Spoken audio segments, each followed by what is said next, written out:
మన video first time చూస్తున్నట్లయితే please subscribe చేసుకోండి. మీరు సబ్స్క్రైబ్ చేయడం వల్ల మీకొచ్చిన లాస్ అయితే ఏముండదు. కాకపోతే నాకు కొంచెం యూజ్ అవుద్దని చిన్న ఆశ అంతే. వీలైతే షేర్ చేయండి. సబ్స్క్రైబ్ చేశాక బెల్ మాత్రం కొట్టడం మర్చిపోకండి. ఆ బెల్ కొట్టడం వల్ల నేను వీడియో అప్లోడ్ చేసిన వెంటనే నోటిఫికేషన్ అనేది మీకొస్తది. తిట్టుకుంటారు మళ్ళీని. వీడియోలోకి వెళ్ళిపోదాం డైరెక్ట్‌గా. ఇది చవితి రోజు వ్లాగ్ అనమాట. మీరేం మాట్లాడకండి. మీరేం మాట్లాడారనుకోండి లోపల ఉన్న బుసబుసలన్నీ బయటకొచ్చేస్తాయి. పుట్ట దగ్గరకొచ్చాక అన్నీ క్లీన్ చేసుకున్నాము. ఇప్పటికే ఎవరో వచ్చి ఏశారు పాలు. పుట్టని అలంకరించుకోవాలి కదా! అందుకే కొంచెం నీళ్ళు జల్లేసాను. మన వాకిట్లోని పేడ కల్లాపు జల్లినట్టు జల్లకూడదట పుట్ట మీద. నేను నెమ్మదిగా ఏశాను. నాకు తెలీదులెండి. ఇంతకుముందు చవితి రోజు ఒక ఆవిడ చెప్పారు. "ఏటమ్మా ఇంటి దగ్గర కల్లాపు జల్లినట్టు జల్లేస్తున్నావు? అలా ఎయ్యకూడదు.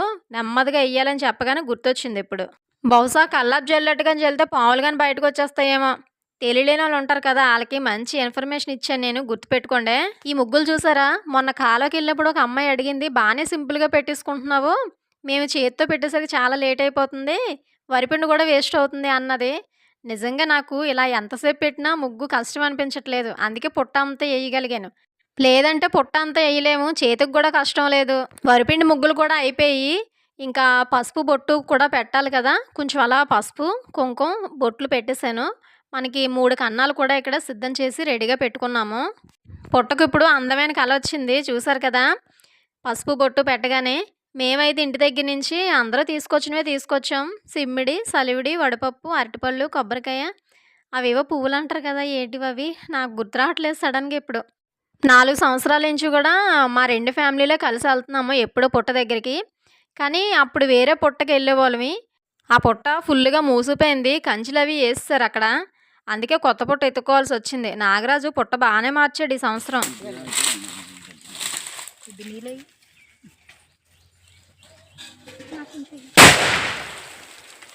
మనం ఎక్కడికెళ్ళినా ఎంత పెద్ద పెద్ద వ్రతాలు, పూజలు చేసినా ఖచ్చితంగా ముందుగా ఈ పసుపు గణపతిని పూజించాల్సిందే. అది మనందరికీ తెలిసిన విషయమే. నేను కూడా ఇక్కడ పసుపుతోని వినాయకుడిని చేసి రెడీగా పెట్టేసుకున్నాను.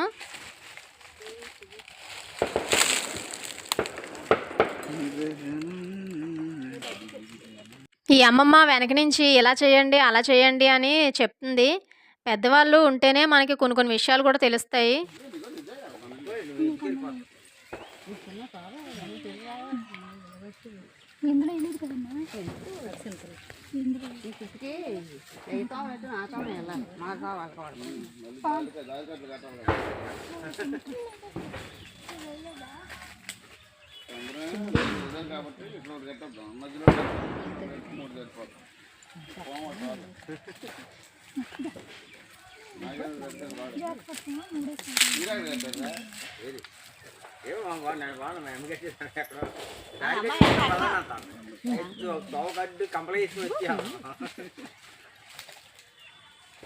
ఎప్పుడు నాగల చవితికి నా కూతురు ఒకే మాట ఆడుతుంది. పుట్ట దగ్గరికి వెళ్తున్నాం కదమ్మా, పుట్టలో నుంచి పాంగాని వచ్చేస్తుందేమో అని.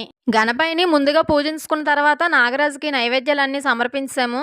లేదంటే బుసలు కొట్టీడు, అదే పాలు, గుడ్డు, నువ్వులుండ్లు, అరటిపళ్ళు ఇవన్నీ వేస్తారు కదా! అవన్నీ కూడా వేసేసాము. ఇంకా పూజ అయిపోయిన తర్వాత పుట్టమన్ను ఖచ్చితంగా పెట్టుకోవాలి. మన ఆడాళ్ళవి ఎడం చెవి మీద పెట్టుకుంటాము. మిగిలింది కుడి చెవి కాబట్టి ఆ చెవి మగోళ్ళకి ఇచ్చేద్దాం. మేము ఏ సంవత్సరం పుట్ట దగ్గరికెళ్ళినా ఖచ్చితంగా ఇయన్నీని వెతికి వెతికి మరీ తీసుకెళ్తాము. మనకేమైనా మధ్యలో నాగరాజు ప్రత్యక్షం అయ్యాడనుకోండి, అలా చేత్తో పట్టుకొని పుట్టలోకి పంపుతాడు.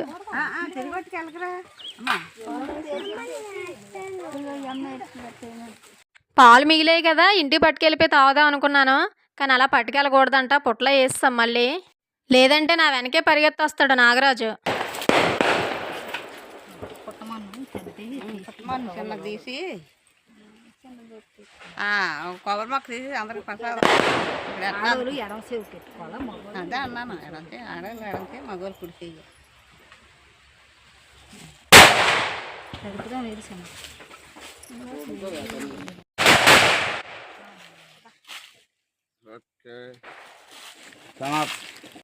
నాకు మాత్రం ఈ టపాసు సౌండ్ అంటే చాలా భయం. ఆపమన్నా కూడా పోటీకి కాల్చేశారు.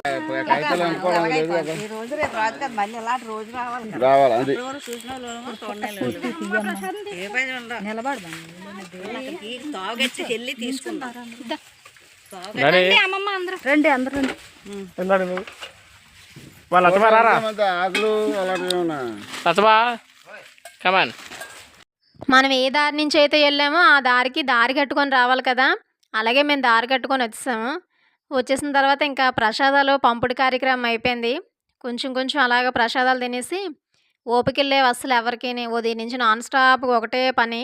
ఇంటికెళ్ళిపోయి కొంచెం ఏదో వండుకున్నది తినేయడమే. ఇది ఇలా అయిపోయింది మా నాగల చవితి పూజ. మరొకసారి మీ అందరికీ నాగల చవితి శుభాకాంక్షలు.